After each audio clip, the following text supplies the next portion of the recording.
Beginning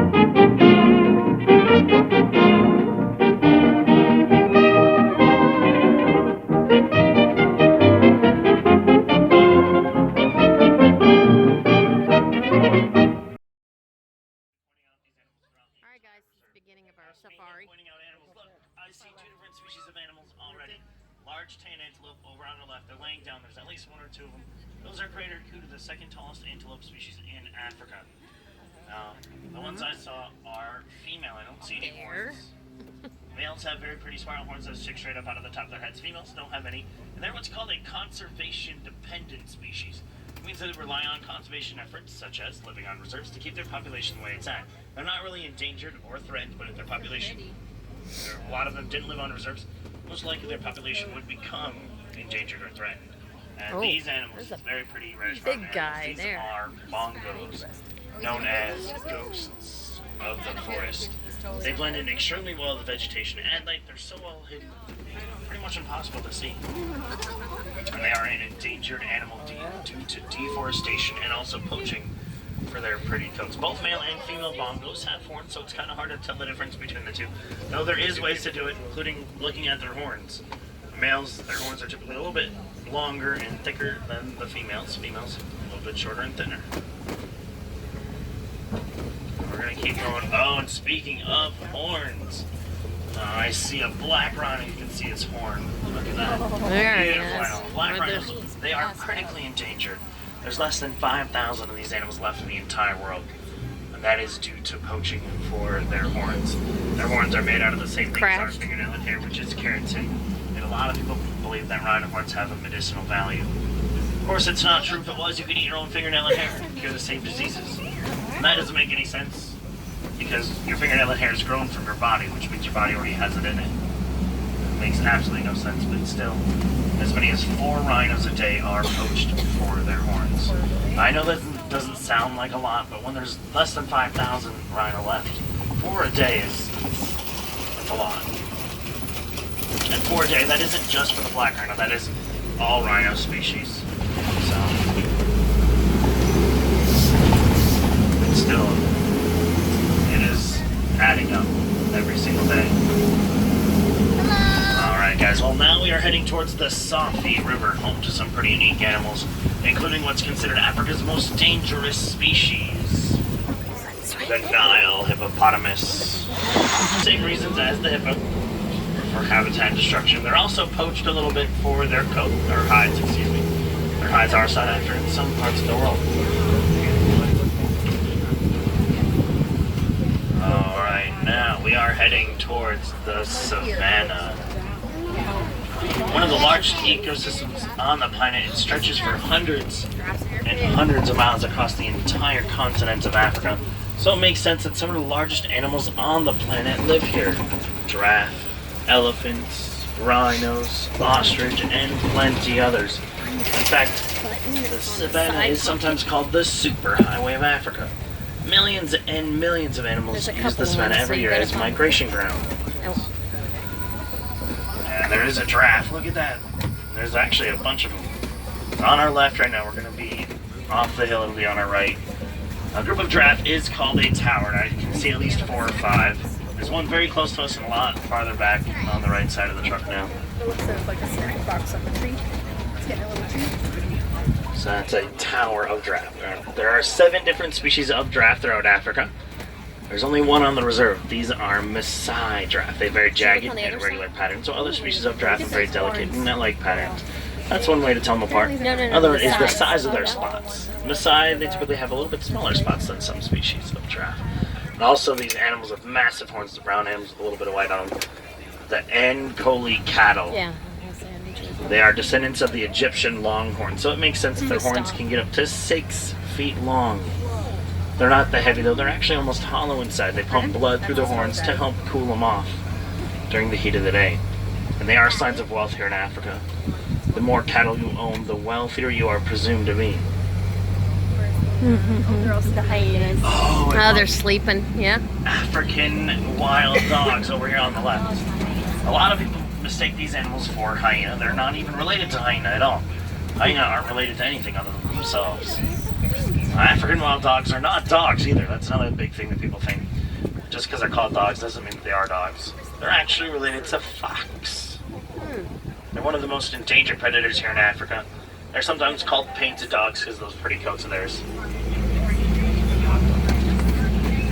There's also some sable antelope over here on the left. Sable antelope are the emblem of the Harambe Wildlife Reserve. The darker the coat of the sable, the more dominant it is within the herd. The reason why, or one of the reasons why they are the emblem, is because of how territorial they are. They will defend their area, very similar to hippos, from pretty much anything that comes into it, including some some predators, excuse me. The sable antelope are a little more lenient than the hippo. They'll allow other animals near. If they don't want them to be there, they will definitely protect their area. They are a conservation-dependent species, kind of like those greater cootie we saw back in the forest.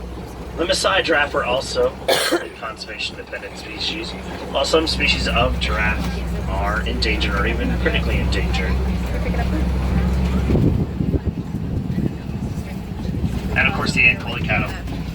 They're domesticated. Like I said, they're signs of wealth for some people here in Africa. See if we can get a selfie with the giraffe. Oh, and an animal that definitely doesn't really need the help of humans. Might see more up here. The white-bearded wildebeest. These gray and black animals in the distance on the right side of the truck. White-bearded wildebeest are one of the most populated animals on the planet. 1.3 million individual wildebeest migrate every single year here in Africa. 1.3 million of them. Of course, that is a rough estimation done a couple years ago. It's still a staggering amount. Massive herds when migrating. Oh, there we go. And a bunch of giraffe. Look at this. There's actually a couple laying down. A couple giraffe. Giraffe do typically sleep standing up. Yeah. Oh, right there. They lay down when they want to, but it takes so long for them to stand back up and lay down. Get ready. They don't do it very often. They don't want to be attacked by predators. Both the ones that are laying down, to me they look like juveniles. Definitely not fully grown yet. They can get up to 20 feet tall when fully grown. They're born at around 6 feet tall. So these are not babies, but juvenile. Oh, and look at this. It's like he's Couple posing. giraffe over here. I saw this giraffe right here stick out its tongue to get some of the leaves. It might do it again. Focus on the... They have 18-inch long tongues. Yeah, look at that. Bluish-black color. They do exactly what it was doing. Reaching out, grabbing the leaves, trying to pull it down to their mouths. Oh, there's also some springbuck over here. Small tan and white antelope on the right. Springbuck get the name because they love to jump. They can actually jump up to 9 feet up in the air and 13 feet forward. Wow. Yeah, they're one of the smallest antelope species in Africa, only getting up to about 2.5 feet tall or so. And they can still jump that incredibly long distance. The first skipper will be over soon. So that's, long enough for them to actually, from one side of the truck to the other, through where you guys are sitting, so they can go from one side to the other if they want to. Like there was a baby. Now we're getting to a little bit different part of the savannah. We can often find elephants in this part of the reserve because of the clay pit up ahead. Elephants like to eat red clay for nutrients. There's also a monkey over on the left. One or two of them. These are mandrills, the largest monkey species in Africa. Oh yeah, Males little baby get back up to 100 there. pounds, females only around 30, so there's a very big size difference between male and female mandrills. Now speaking of size difference, from the monkey to the African elephant, over on the right, look at that. Yeah. Very, very, very big animals. The African elephant can get up to 13,000 pounds on average. Males have been able to get up to 14,000 pounds. They are very, very, very big animals. This one that we see, that's a juvenile, definitely not fully grown yet. So we're going to pull it out, hope I get a little bit better view. Also, we're going to hope to find more elephants. Since that's a juvenile, most likely there's going to be more up ahead. Juveniles very, very rarely leave the herd until they reach maturity and around 16. Oh yeah, look at that. Males, they are bachelors once they reach maturity. They'll either live by themselves or with other males.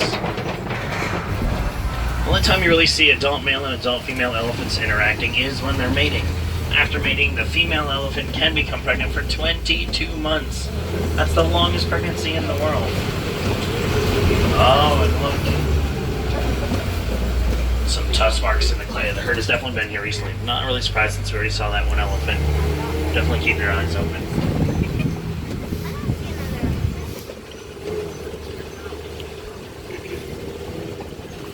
At the end of that very long pregnancy, they have a 300-pound baby. So imagine carrying 300 pounds around. That's bad enough. Way But back in twins the are back possible there, for elephants. on the right. Imagine carrying 600 pounds around. Twins are rare, but like I said, it is possible. Wow.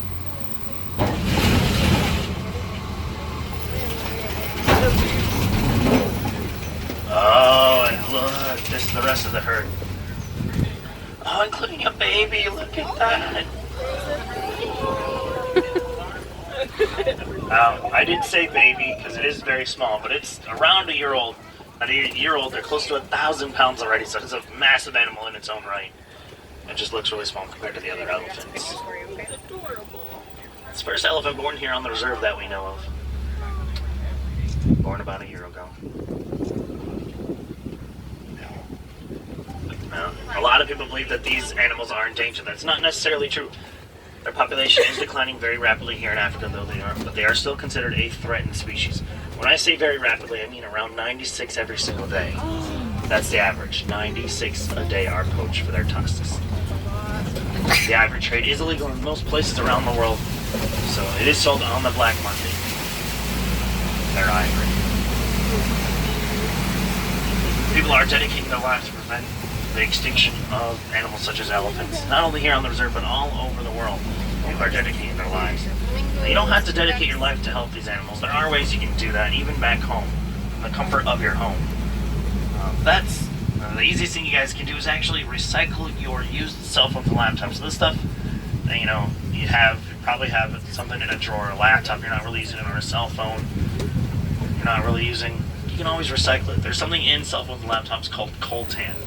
Coltan is often found here in Africa underneath elephant habitats and other animals' habitats. So if you recycle, the less coltan that has to be mined up from underneath elephants and other animals, which is always good for the animals. Less human interaction, less habitat destruction, the better.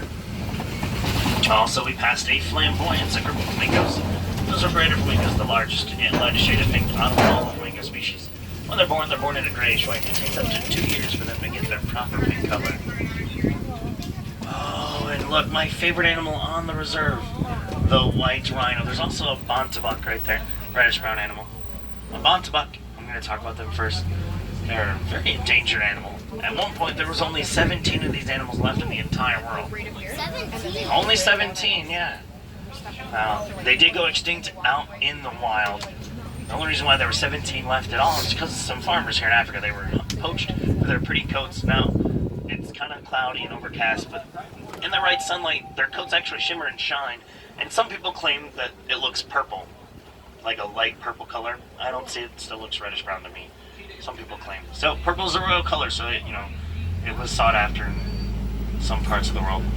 So they did go extinct out in the wild. Only 17 left because of some farmers. They didn't have any incentives to protect these animals, the farmers. That's why it's one of my favorite conservation stories. Oh, there's some sleeping up there in the top right. But everyone acted like those farmers. Our world would become a better place. You don't have to save an entire species from the brink of extinction, but you can help out your local environment. And of course, the white rhino. Like I said, my favorite animals here on the reserve. White rhino are a threatened species. I want to make that a little clear. The southern white rhino, like these guys, are a threatened species, while the northern white rhino is on the verge of extinction. There's only 2 northern white rhinos left in the entire world. That is due to poaching. Sadly, they are both female. The last male northern white rhino did pass away recently due to old age.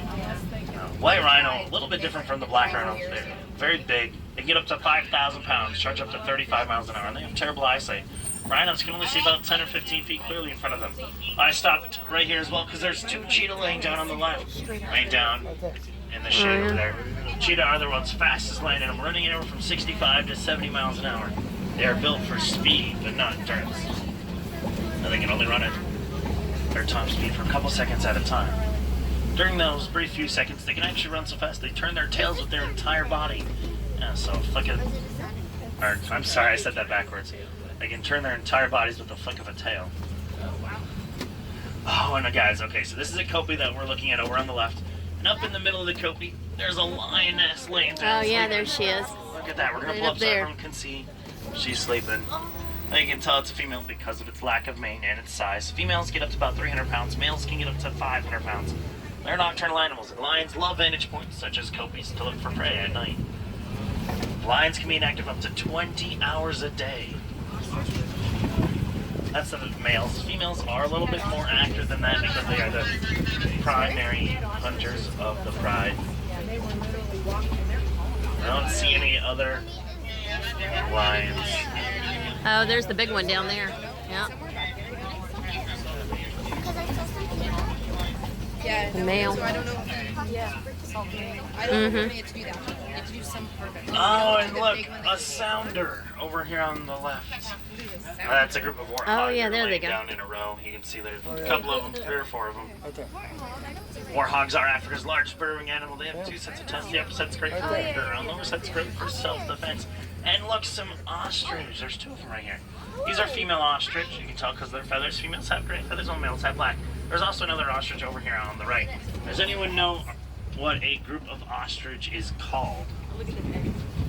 It's nothing really special. It's just a flock. Flock of ostrich. A lot of animals do have unique group names. The ostrich and elephants, sadly, both really don't. It's just a herd of elephants. A flock of ostrich. I passed a flamboyance of flamingos. I didn't say, but a group of crocodiles called a basque. And of course, we saw a bloat of hippo, a tower of giraffe. We saw a pack of African wild dogs, a drove of Ankoli cattle. We are entering the final part of the reserve right here. This is Magyani Land. Now, a lot of animals know that they can come over here just because it's the final part of the reserve, so definitely keep your eyes open. You never know what we can find here.